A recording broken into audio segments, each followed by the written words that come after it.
Cruising at 35,000 feet, the line between authority and absolute humiliation is as thin as a boarding pass. When a senior flight attendant looked at a quiet, casually dressed black man relaxing in seat 2A, she didn't see a passenger entitled to luxury or respect. Driven by unchecked prejudice, she saw someone who simply didn't belong. Desperate to appease an entitled, wealthy traveler, she humiliated the quiet passenger, threatening him with airport security, until he surrendered his first-class ticket for a cramped spot by the lavatories in economy. But what she didn't know was the true identity of the man she had just degraded. The ensuing karma wouldn't just be swift. It would dismantle her entire world before the landing gear even touched the tarmac. The air inside Chicago O'Hare International Airport smelled of stale coffee, industrial floor wax, and the frantic anxiety of thousands of delayed travelers. It was a bleak Tuesday evening in November, and a bitter snowstorm was beginning to rattle the massive glass windows of Terminal 3. Alfred Pendleton rubbed his temples, fighting off a creeping headache. At 52, Alfred was a man who commanded respect without ever having to raise his voice.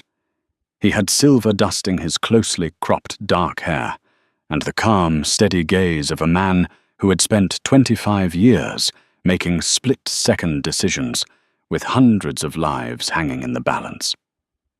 Alfred was a senior captain for Atlantic Airways, with over 20,000 flight hours logged.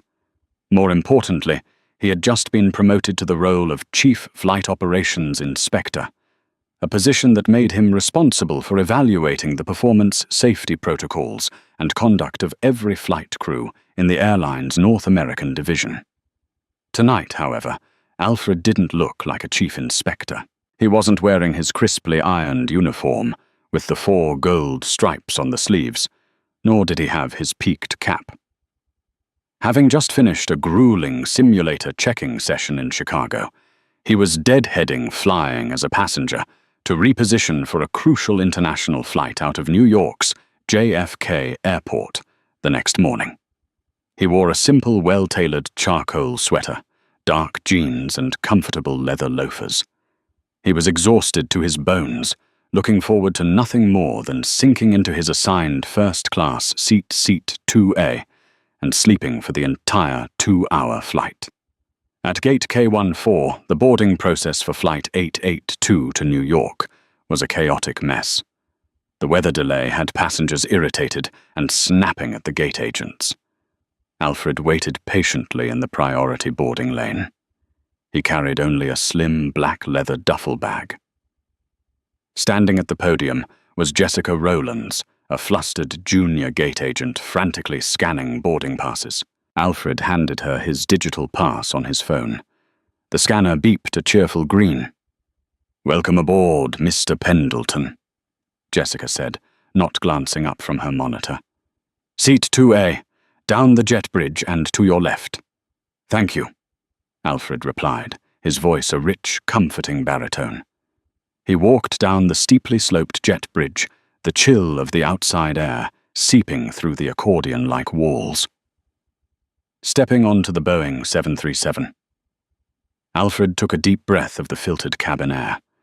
He turned left into the first-class cabin. It was an oasis of calm compared to the terminal, featuring wide leather seats, warm ambient lighting, and the soft hum of the auxiliary power unit. Standing near the forward galley was Bella Gallagher. Bella was a veteran flight attendant with 20 years under her belt. She was immaculately groomed, her blonde hair pulled back into a severe, flawless French twist, her red lipstick perfectly applied. Bella was known among her colleagues as a draconian enforcer of cabin rules, but she was also quietly notorious for something far uglier. Bella had a very specific, narrow view of what a premium passenger should look like. In her mind, first class was an exclusive country club, and she was the gatekeeper. As Alfred stepped into the cabin and approached row 2, Bella's eyes snapped toward him. Her welcoming, practiced smile vanished instantly, replaced by a hard, calculating squint. She looked him up and down, taking in his casual sweater, his brown skin, his lack of a designer suit or a pretentious luxury watch. Alfred felt the weight of her gaze. It was a look he had encountered too many times in his life, both inside and outside the aviation industry. The look of quiet, insidious suspicion. He chose to ignore it. He hoisted his leather duffel into the overhead bin above seat 2. A sat down by the window and closed his eyes with a heavy sigh of relief. Before he could even buckle his seatbelt, a sharp throat clearing sounded above him. Alfred opened his eyes. Bella was standing over him, her posture rigid, her hands clasped tightly in front of her. The smile she wore was painfully artificial, not reaching her cold, pale blue eyes. "Excuse me, sir," Bella said, her tone dripping with a honeyed condescension. "I think you might be lost. Economy class is located behind the curtain toward the rear of the aircraft." Alfred blinked, processing the immediate assumption. He kept his voice perfectly level. "I'm not lost, thank you. I'm in seat 2A. Bella's fake smile faltered for a fraction of a second before returning tighter than before. "Sir, this is the first-class cabin. Passengers often get confused during boarding. May I see your boarding pass?" Alfred felt a familiar knot tighten in his chest, but his professionalism overrode his irritation. He pulled his phone from his pocket, unlocked it, and held up the screen. The large, bold text clearly read, "Arthur Pendleton. Flight 882. Seat 2A. First class." Bella stared at the screen. She didn't apologize. Instead, her jaw tightened. "I see," she murmured, clearly displeased. "Well, please ensure your bag is completely pushed back in the bin. We need space for the paying premium passengers." She turned on her heel and marched back to the galley. Alfred shook his head slowly, recognizing the microaggression for what it was. But he was too tired to pick a fight. He pulled a pair of noise-canceling headphones from his pocket, preparing to shut the world out. 5 minutes later, the dynamic in the cabin shifted violently with the arrival of Rowan Collins. Rowan was a red-faced, heavily perspiring corporate executive in a rumpled Brooks Brothers suit. He was loudly complaining into a Bluetooth earpiece about his delayed stock options as he stomped into the cabin. He reeked of expensive scotch and entitlement. He looked at his boarding pass, then looked at row 2, scowling deeply. "Excuse me," Rowan barked, snapping his fingers toward Bella in the galley. "Stewardess, we have a problem here." Bella, who usually despised being called a stewardess, magically found her brightest, most genuine smile. She practically glided over to Rowan. "How can I help you, Mr. Collins?" she asked, having clearly memorized the manifest of her important guests. "I booked a window seat," Rowan complained loudly, gesturing vaguely toward Alfred, who was watching the exchange without his headphones on. "I specifically requested a window seat. My boarding pass says 2B. That's an aisle. I don't do aisles. People bump my shoulders. I want the window." "I completely understand, Mr. Collins," Bella said sympathetically. "Let me see what I can do to resolve this for you." Bella turned slowly, her eyes locking onto Alfred in seat 2A. A wicked, opportunistic glint flashed in her eyes. The unspoken prejudice that had been simmering since Alfred boarded suddenly found its vehicle. She didn't just want to accommodate Rowan Collins. She wanted to put Alfred in his proper place. The cabin was rapidly filling up with passengers trudging past the first-class section, their wet coats brushing against the seats as they headed back to economy. The ambient noise of the boarding process was loud, but to Alfred, the tension radiating from the aisle felt deafening. Bella stepped up to row 2, standing between Rowan Collins and Alfred.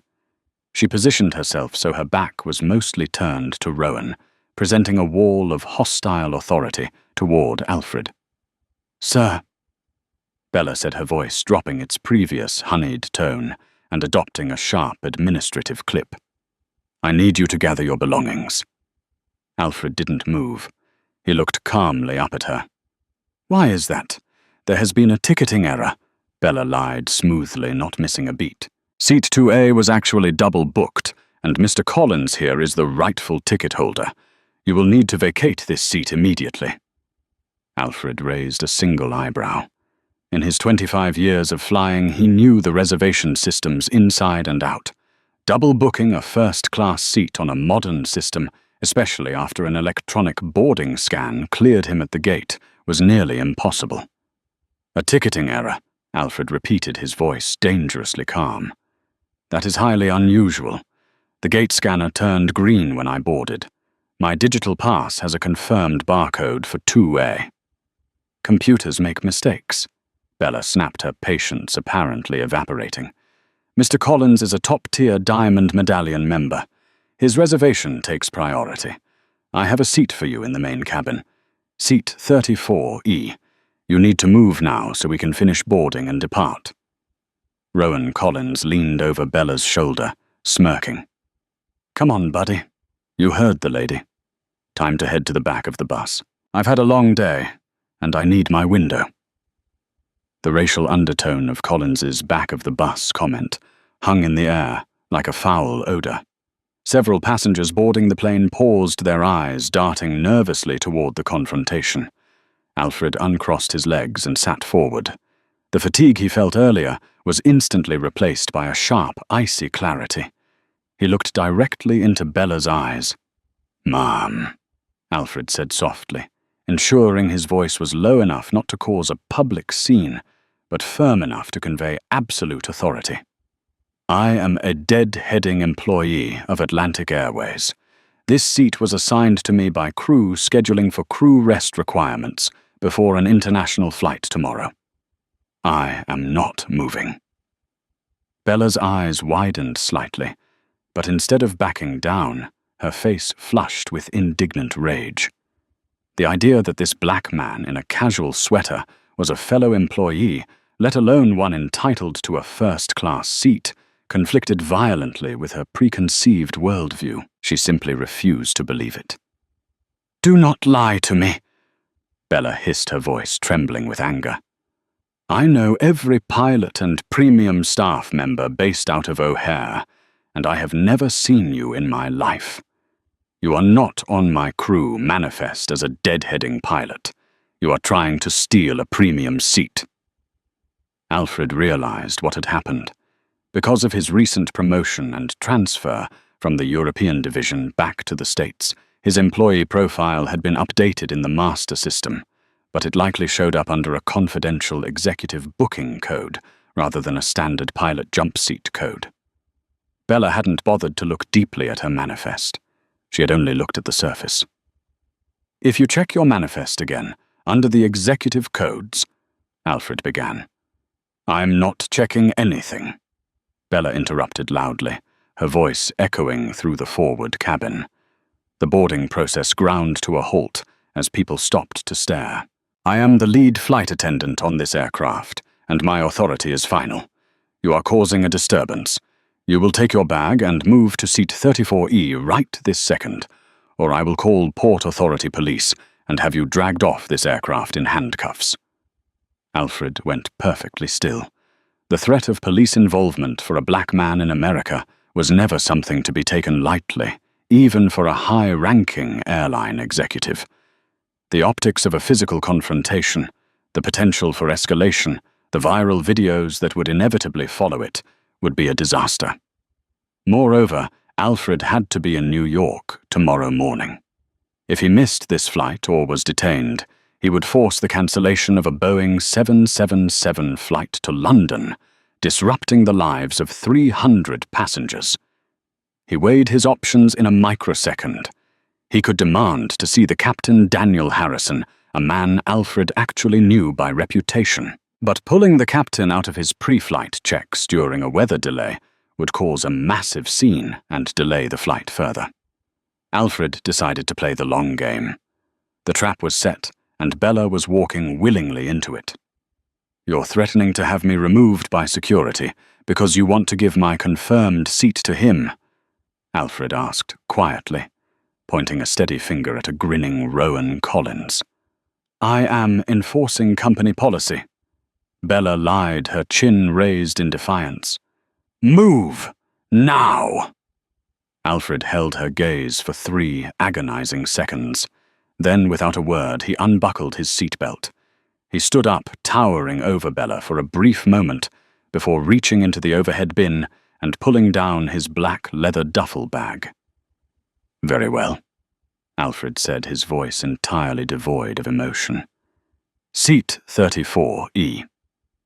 All the way in the back, Bella sneered, stepping aside and gesturing down the aisle like a traffic cop waving along a nuisance. Keep moving. As Alfred walked past Rowan Collins, the businessman chuckled and patted the headrest of seat 2A. Thanks for keeping it warm for me, Chief, Collins muttered.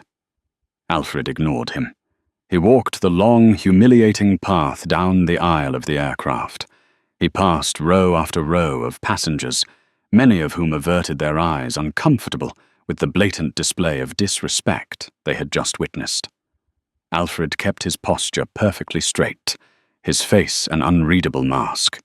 He reached row 34, the second-to-last row of the aircraft, located directly across from the rear lavatories. The smell of chemical deodorizer was overpowering. Seat 34E was a middle seat. To his left, a teenager was violently chewing gum and blasting music through leaky earbuds. To his right, a young, exhausted mother was desperately trying to soothe a screaming infant. Alfred squeezed into the cramped middle seat. His knees pressed hard against the seat in front of him. He carefully placed his duffel bag under the seat, sacrificing what little footroom he had. As the boarding doors finally closed, Alfred pulled out a small black moleskin notebook and a silver pen from his jacket pocket. He flipped to a blank page. At the top, in precise block letters, he wrote, Flight 882. Lead FA, Bella Gallagher, in-flight evaluation. The Boeing 737 pushed back from the gate, 30 minutes late. The snowstorm had intensified, meaning the aircraft had to sit on the tarmac for de-icing. In the back of the plane, the temperature fluctuated uncomfortably. The crying infant next to Alfred escalated into full-blown wailing as the pressure changes of the de-icing process frightened the child. Alfred didn't complain. Instead, he gently offered the struggling mother an unopened pack of peppermints he had in his pocket, showing her how to let the child suck on the mint to help clear their ears. The mother, near tears herself, thanked him profusely. Alfred simply nodded, offering a warm, reassuring smile. As the aircraft finally taxied and roared down the runway, breaking through the heavy cloud cover into the smooth night sky, Alfred opened his notebook. He was technically on duty now. As the chief flight operations inspector, his job wasn't just to check pilots in simulators. He was responsible for conducting unannounced undercover line checks on the entire cabin crew. Atlantic Airways had recently been dealing with a string of severe customer service complaints and safety protocol violations on domestic routes. The CEO had personally asked Alfred to conduct silent audits during his travels. Bella Gallagher had no idea she was currently serving drinks to the man who held the power to fire her on the spot. Once the seatbelt sign chimed off, the in-flight service began. Alfred watched meticulously. He noted the time it took for the rear flight attendants to begin their service, 12 minutes an acceptable standard. He observed the junior flight attendants, a young man named Tyler and a woman named Sophia, working the economy section. They were polite, efficient, and kind, even when dealing with irritated passengers.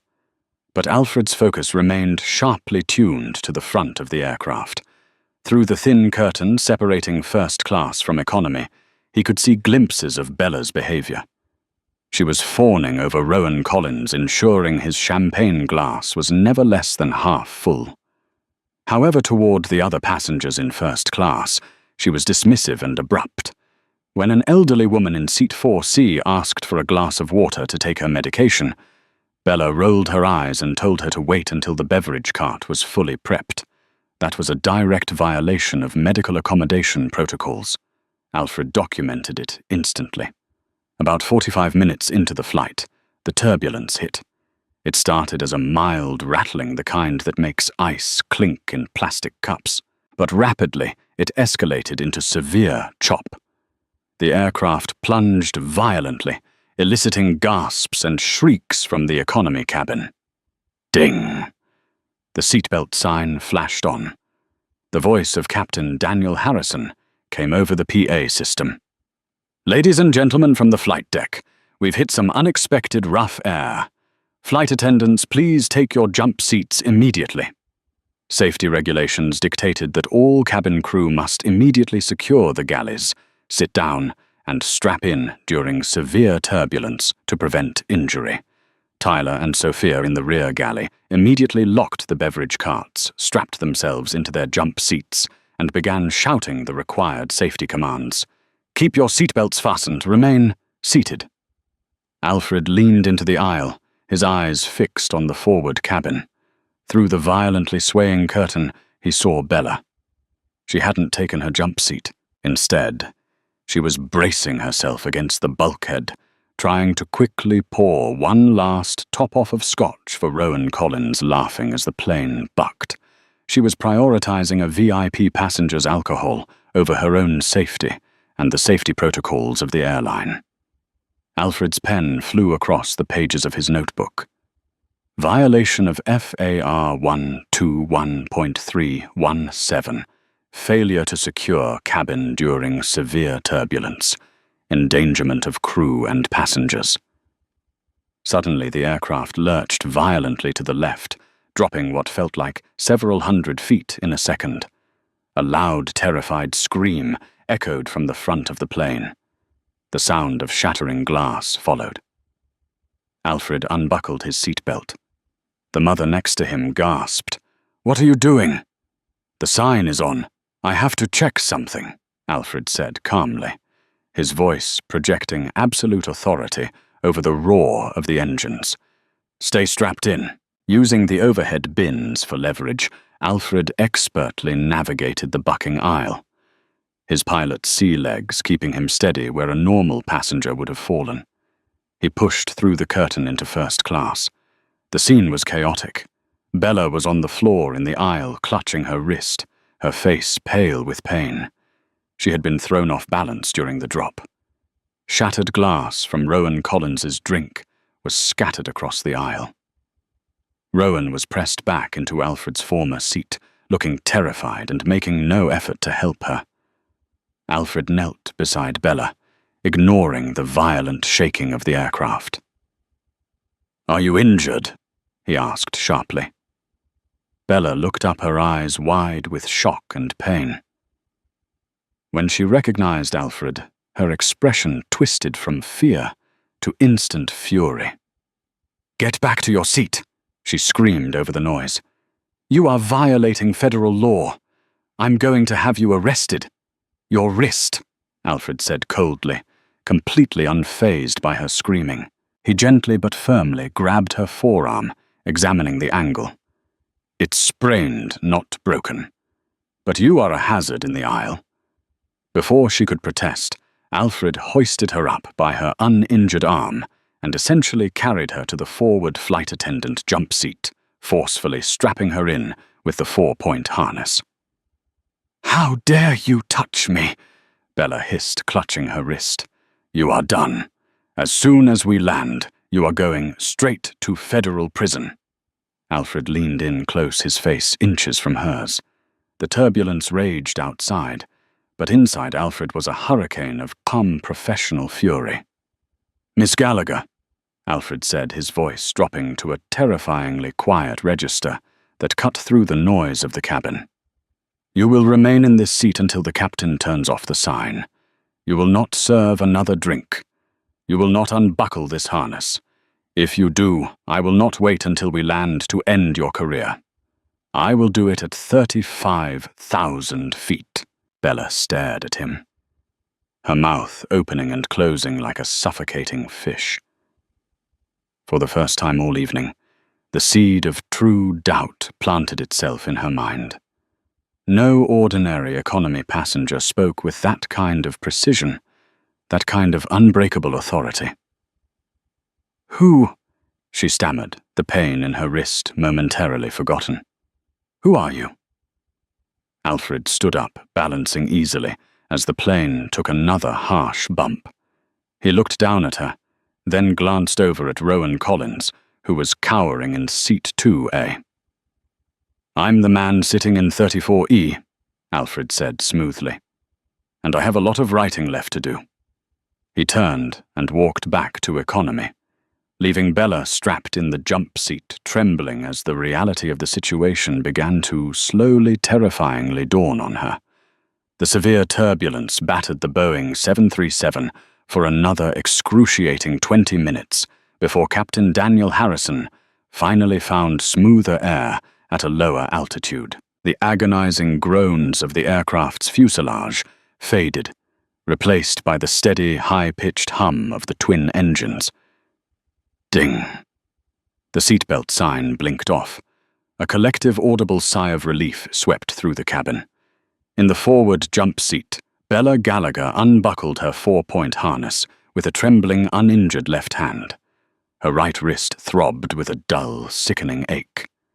But stronger than the physical pain was the searing, blinding humiliation burning in her chest. An economy passenger, a man she had personally exiled to the back of the plane, had physically handled her, ordered her around, and spoken to her as if she were a misbehaving child. Worse, he had done it in front of Rowan Collins, who was now staring at her from seat 2A with a mixture of confusion and annoyance. Bella's prejudiced mind simply could not process the reality of what had just happened. To her, Alfred's calm, authoritative demeanor wasn't the mark of a seasoned aviation professional.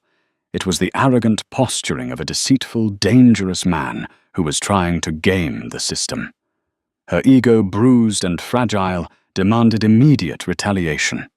She marched into the forward galley, yanked the interphone from its cradle, and punched the button for the flight deck. "Flight deck Harrison," a gruff, stressed voice answered over the line. "Captain, it's Bella," she said, injecting a deliberate, breathless tremor into her voice to play the victim. "We have a severe situation in the cabin. I need you to radio Port Authority Police at JFK immediately." There was a heavy pause on the line. "Bella, we just navigated a zero-visibility squall line, and I'm currently dealing with air traffic control vectoring us into a holding pattern. This better be a legitimate emergency." "What is the situation?" "It's a level 2 security threat," Bella lied smoothly, her eyes darting toward the curtain, separating her from the rest of the passengers. A passenger from the economy cabin bypassed the curtain during the turbulence. He physically grabbed me, assaulted me, and forced me into the jump seat. My wrist is severely sprained. "He assaulted you." Captain Harrison's voice shifted from irritated to sharply focused. "Where is he now?"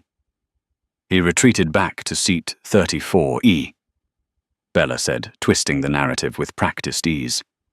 "He's been causing disturbances since Chicago. He even tried to steal a first-class seat during boarding, claiming he was an employee. I had to forcibly downgrade him. He's unstable, Captain." "Understood," Harrison replied, his tone grim. "Do not engage with him further. Keep the flight deck door locked and secured. I will declare an incident with JFK Tower and have law enforcement waiting at the gate the second we power down the engines. Good work, Bella." "Thank you, Captain," she whispered, hanging up the phone. A cruel, victorious smirk spread across Bella's perfectly manicured face. The trap was set. She imagined the look on Alfred's face when armed officers dragged him out of row 34 in front of the entire plane. That would teach him to forget his place. Meanwhile, in the rear of the aircraft, the atmosphere was entirely different. The turbulence had left several passengers shaken, and a few had spilled drinks on their laps. Junior flight attendants Tyler Reed and Sophia Jenkins were moving swiftly up and down the narrow aisle, armed with stacks of napkins, ginger ale, and genuine, reassuring smiles. Alfred watched them from his cramped middle seat. Despite the chaos, Tyler and Sophia were executing their emergency recovery protocols flawlessly. When the elderly man in the aisle seat across from Alfred looked pale and hyperventilated slightly, Tyler didn't just hand him a water bottle. He crouched down to eye level, speaking in a calm, soothing cadence until the man's breathing regulated. "Are you doing all right, sir?" Sophia asked softly, leaning over the screaming infant's mother to hand Alfred a fresh cup of water. "I know that was a rough patch." "I'm perfectly fine, thank you, Sophia," Alfred replied, reading her silver name tag. "You and Tyler are handling this cabin exceptionally well." Sophia offered a tired but grateful smile. "We do our best. Let me know if you need anything else."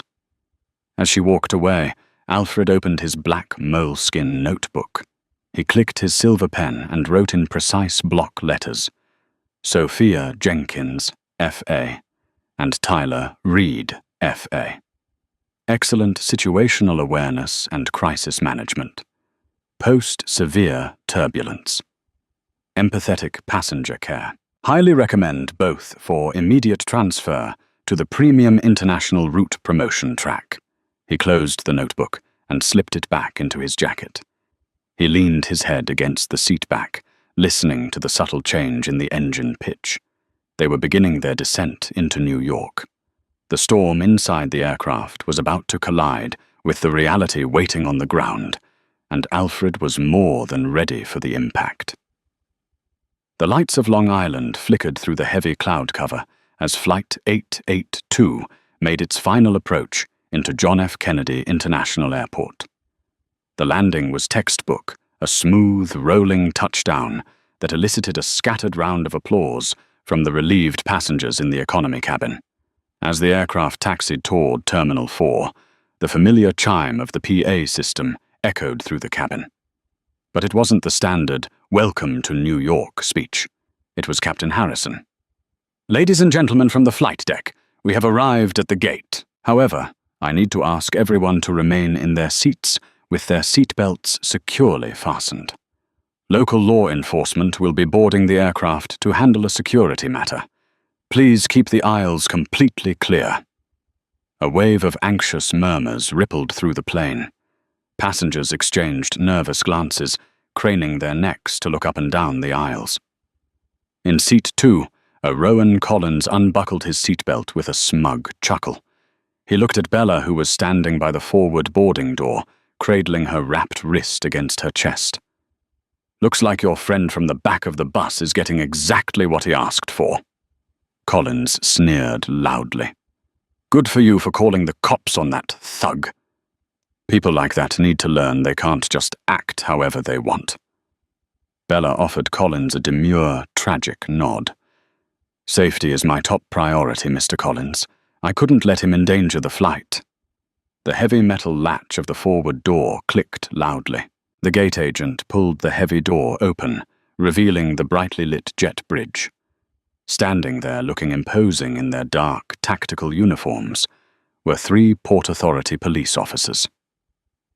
Leading them was Officer Graham Davies, a heavily built, no-nonsense veteran of airport security with a shaved head and a stern jawline. "Officer," Bella said, stepping forward quickly, playing her role to perfection. "Thank goodness you're here. I'm the lead flight attendant. The passenger is in the rear of the aircraft, Seat 34E. He is aggressive, unpredictable, and he assaulted me during the flight." Officer Davies looked at her wrapped wrist, his expression hardening. "Copy that, ma'am. Please step back into the galley. We will handle this." Davies signaled his 2 partners, and the 3 officers began their march down the aisle. The tension in the cabin was palpable. Passengers practically pressed themselves against the windows to get out of the way, as the officers' heavy boots thudded against the carpeted floor. "Sir, in 34E." Officer Davies commanded, his voice booming through the quiet, terrified cabin as he reached the back rows. "Keep your hands visible. Unbuckle your seatbelt and step into the aisle slowly." The young mother next to Alfred gasped, pulling her infant closer to her chest, looking at Alfred with sudden, stark terror. Alfred didn't panic. He didn't raise his voice. He moved with a deliberate, unhurried grace that completely shattered the aggressive thug narrative Bella had spun. He unbuckled his belt, stood up to his full height, and stepped calmly into the aisle, standing face to face with Officer Davies. "Turn around and place your hands on the headrest, sir," Davies ordered, reaching for the heavy metal cuffs on his belt. "Officer Davies," Alfred said quietly, his baritone voice steady and remarkably polite. "Before you make a very public mistake that will require an immense amount of paperwork for both of us, I strongly suggest you look at the inside pocket of my jacket." Davies paused, his eyes narrowing. Suspects usually yelled, cried, or fought. They rarely gave calm, authoritative instructions. "Keep your hands where I can see them," Davies warned. "What's in the jacket?" "My federal credentials," Alfred replied. "I am going to use my right hand, using only 2 fingers to pull them out. Is that understood?" Davies exchanged a look with his partner, then nodded once. "Do it slowly." Alfred reached into his charcoal sweater, sliding 2 fingers into his breast pocket. He pulled out a leather trifold wallet and flipped it open, holding it up to the harsh cabin lighting so the officers could see it clearly. The silver star of a Federal Aviation Administration inspector gleamed under the lights. Next to it was an Atlantic Airways gold corporate badge. It read, "Alfred Pendleton, Chief Flight Operations, Inspector. Federal Flight Deck. Clearance, Level 1. Officer Davies stared at the badge. Then he looked at Alfred's calm, unblinking eyes. The color slowly drained from the officer's face as the reality of the situation crashed down on him. "Chief Inspector, Pendleton." Davies asked, his booming, authoritative voice suddenly dropping an octave. "Yes, officer," Alfred said, slowly lowering the wallet. "I am the senior executive in charge of evaluating crew operations for this airline. And the woman at the front of this aircraft who called you here has just committed federal perjury to cover up a string of severe FAA violations." Alfred looked past the bewildered officers, his eyes locking onto the front of the cabin, where Bella Gallagher was eagerly waiting for her moment of triumph. "Now," Alfred said, his voice ringing out with absolute command. "Escort me to the front. We have a termination to conduct." The silence in the rear of the cabin was absolute. The low hum of the Boeing 737's auxiliary power unit seemed to amplify the heavy, stunned breathing of the passengers in row 34. Officer Graham Davies, a man who had spent 15 years tackling belligerent drunks and stopping genuine security threats on the tarmac, swallowed hard. The silver star of the Federal Aviation Administration Inspector badge caught the harsh fluorescent cabin light flashing like a beacon of undeniable authority. "Chief Inspector," Officer Davies repeated, his voice stripped entirely of its former booming aggression. He took a deliberate step back, giving Alfred the physical space his rank commanded. I apologize, sir. The report from the flight deck stated there was a violent passenger who had breached the forward cabin and assaulted the lead flight attendant. An easy mistake to make when you are operating on fabricated intelligence, Officer Davies, Alfred replied, his tone remaining perfectly level, devoid of any vindictive anger. He slipped his leather trifold wallet back into the breast pocket of his charcoal sweater. "You responded to a reported threat exactly as you were trained. The fault does not lie with you or your unit. It lies entirely with the woman standing at the forward boarding door." Alfred turned to the young mother, sitting in the window seat, who was still clutching her infant tightly, her eyes wide with shock. He offered her a gentle, reassuring smile. "I apologize for the fright, ma'am. You and your baby are perfectly safe. Have a wonderful evening in New York." He then looked back at Davies. "Shall we?" "Right this way, sir," Davies said, gesturing forward. The procession back up the aisle was nothing short of surreal. Instead of a handcuffed suspect being frog-marched in disgrace, Alfred walked with the measured, commanding stride of an executive inspecting his domain. Officer Davies and his two tactical partners flanked him, acting more as a prestigious honor guard than an arresting force. As Alfred passed row after row, the passengers who had witnessed Bella's initial cruelty and Alfred's subsequent banishment stared in absolute astonishment. Whispers swept through the cabin like a sudden breeze. The man they thought was a humiliated passive victim of blatant profiling was in fact the most powerful person on the entire aircraft. They crossed the invisible threshold, pushing past the heavy fabric curtain that separated economy from first class. In seat 2, Rowan Collins was leaning into the aisle, a smug, expectant grin plastered across his red, alcohol-flushed face. He had his phone out, clearly hoping to record the thug being dragged away. By the forward galley, Bella Gallagher stood perfectly poised. She had adopted an expression of fragile bravery, holding her mildly sprained wrist as if she were a survivor of a brutal skirmish. She saw the dark uniforms of the Port Authority police emerge from the curtain and immediately stepped forward, ready to point the finger. "Officers, thank you." Bella began, her voice dripping with practiced distress. "Is he secured? I'm going to need to file a full—" The words died in her throat. Her pale blue eyes locked onto Alfred. He wasn't in handcuffs. His hands were resting comfortably at his sides. He wasn't being shoved or restrained. He was walking shoulder to shoulder with the lead officer, looking at her with an expression of chilling, absolute calm. Rowan Collins lowered his phone, his smug grin melting into a mask of deep, uncomprehending confusion. "What the hell is this?" Collins blurted out. "Why isn't he cuffed? Arrest him! He assaulted her." Officer Davies ignored the businessman completely. He looked directly at Bella, his expression hardening into concrete. "Ma'am," Davies said gruffly, "is this the man you claim assaulted you and attempted to breach the cabin?" "Yes." Bella stammered, her voice pitching upward in sudden desperate panic. She pointed a trembling, manicured finger at Alfred. "He's a dangerous passenger. He grabbed me. Why isn't he in restraints?" Alfred didn't wait for the police to answer. He took one step forward, closing the distance between them. The sheer gravitational pull of his authority seemed to suck the oxygen out of the forward galley. "Miss Gallagher," Alfred said, his rich baritone slicing through the tension like a scalpel. "My name is Alfred Pendleton. I am the Chief Flight Operations Inspector for Atlantic Airways and a sworn inspector for the Federal Aviation Administration." Bella physically recoiled, as if she had been struck. The color drained from her face so rapidly, she looked translucent. Her mouth opened, but only a dry, breathless gasp escaped.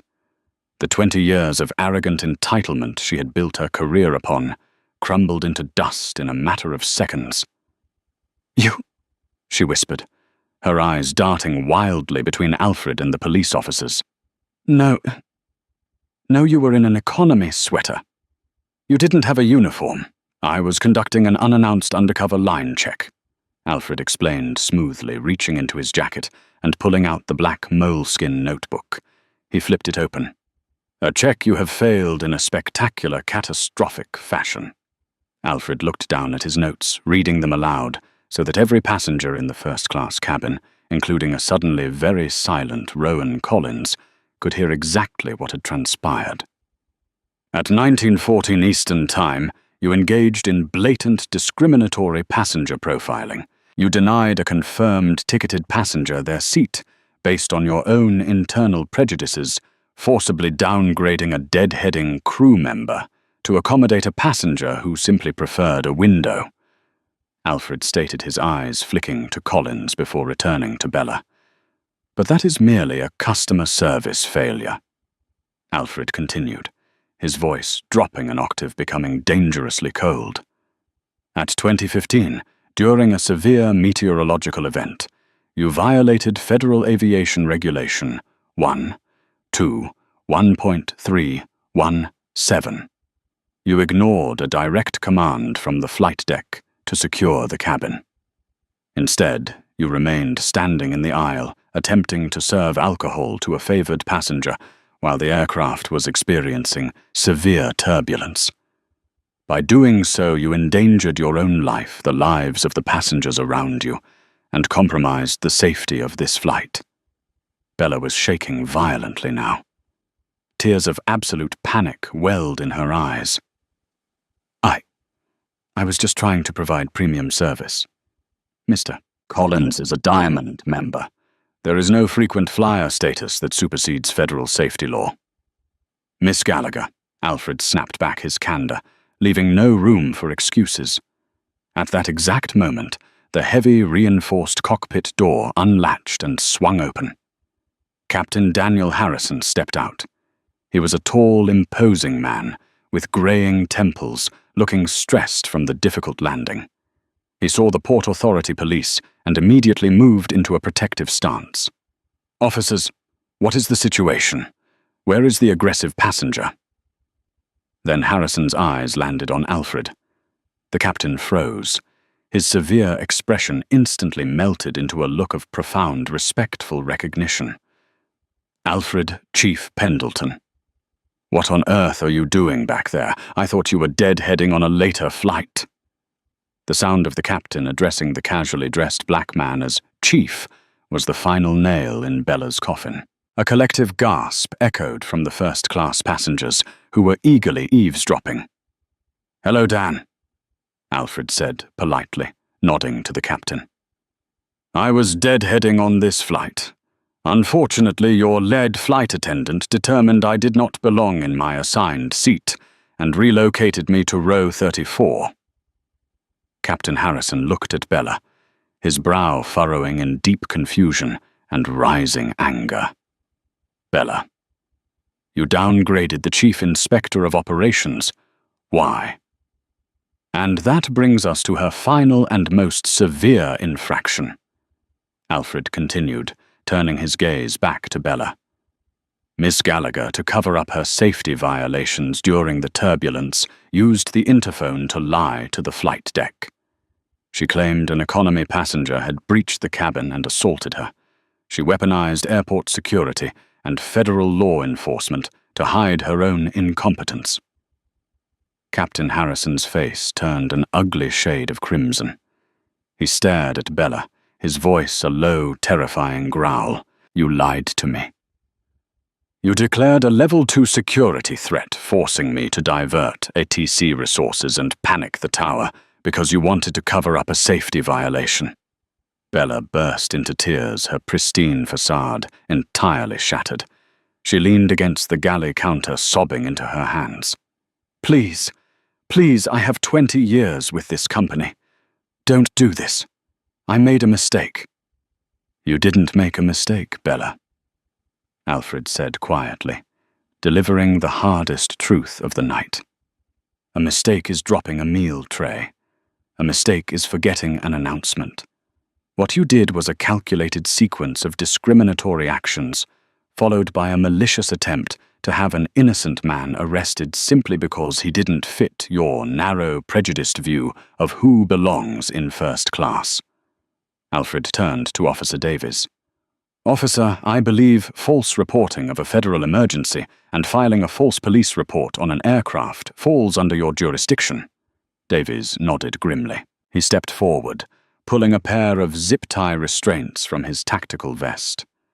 "It absolutely does, sir. It's a federal offense." He looked at Bella. "Ma'am, you need to turn around and place your hands behind your back. You are being detained pending a full investigation by the FBI and the FAA." The sight of Bella Gallagher being restrained in her own galley was a jarring, absolute reversal of fortune. She didn't fight. She didn't scream. The crushing weight of her reality had entirely broken her spirit. She was silently marched off the aircraft by two of the officers, her career over her pension gone, and her freedom hanging by a fragile thread. Alfred remained on the plane, standing beside Captain Harrison. The passengers were finally allowed to begin deplaning. As they filed past, many of them wouldn't meet Alfred's eyes, deeply ashamed of their own silent complicity when he had been humiliated earlier. A few, however, offered quiet nods of respect. Then came Rowan Collins. The businessman had sobered up remarkably fast. He grabbed his designer carry-on bag and tried to scurry past Alfred, keeping his head down, desperately hoping to avoid the crosshairs of the man he had mocked just 2 hours prior. "Mr. Collins," Alfred said. The voice wasn't loud, but it stopped Rowan dead in his tracks. Rowan turned slowly, offering a weak, thoroughly humiliated smile.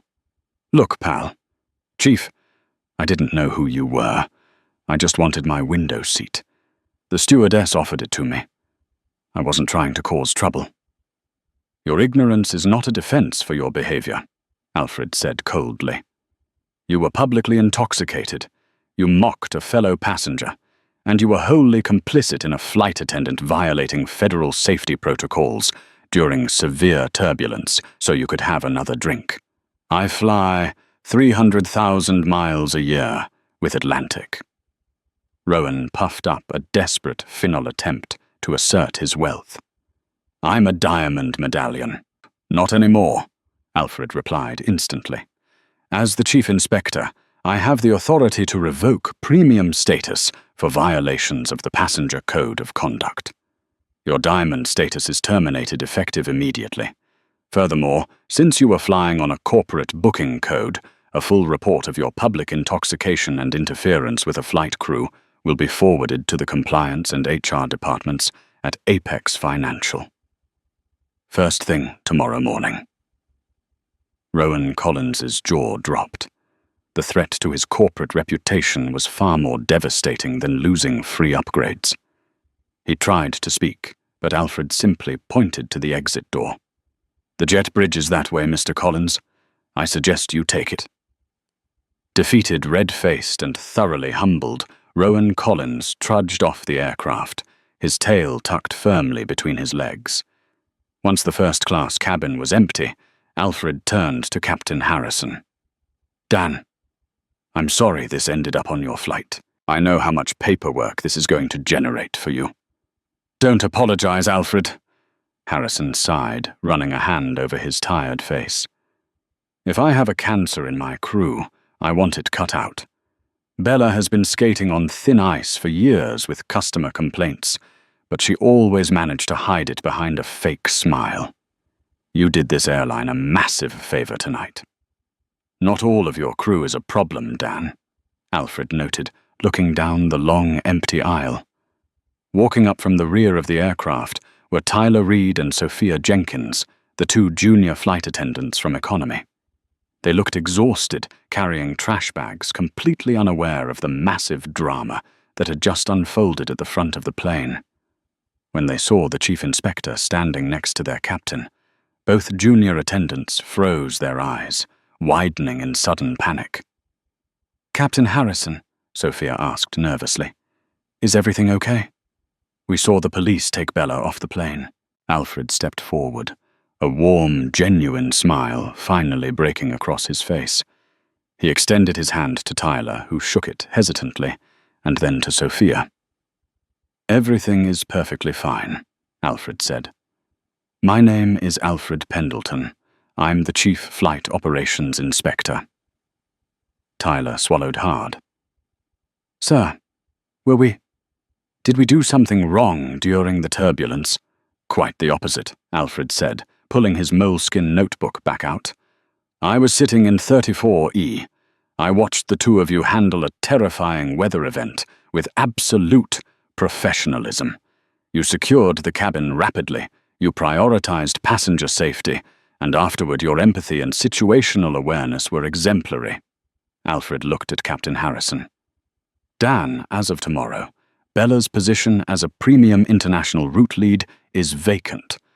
I am officially recommending Sophia and Tyler bypass the standard seniority waitlist and be immediately promoted to the international wide-body tracks.